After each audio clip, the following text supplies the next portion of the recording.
Veterans Voices is sponsored by these local businesses.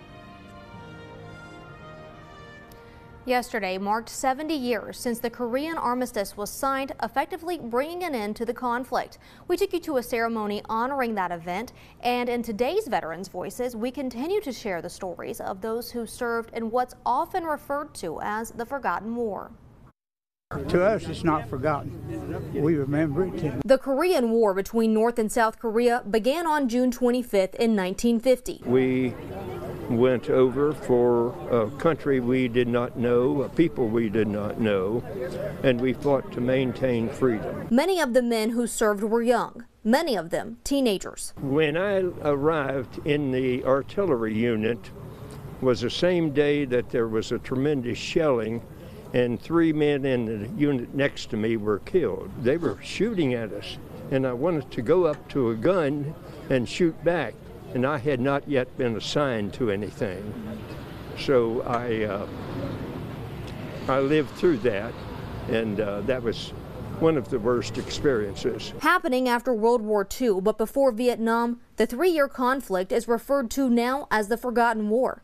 But those who served are still impacted today. I never did understand why.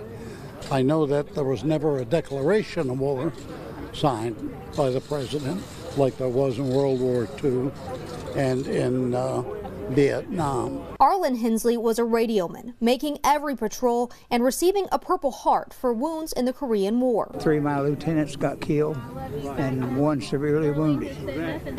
I got wounded on the 27th of March 1953.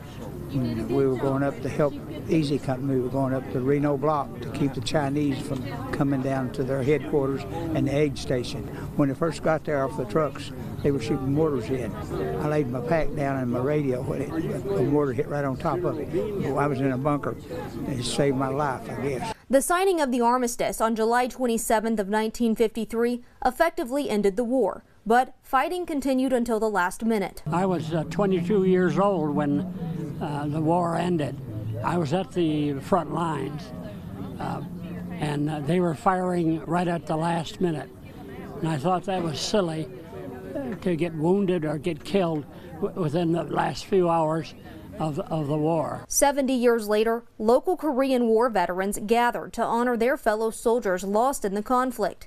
They talked about their time and accomplishments there, but shared some concerns for the future of democracy in South Korea. North Korea is still pouncing on us every time they get a chance, reminding us what they can do. And they just now didn't have missiles at one time, but now they've got the missiles, and they fire the missiles pretty often just to remind us that they could be in charge and very quickly.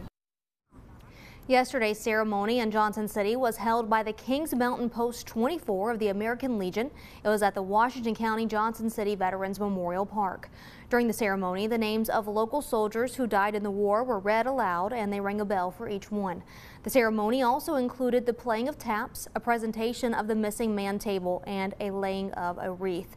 A Korean War veteran and a Korean pastor also spoke.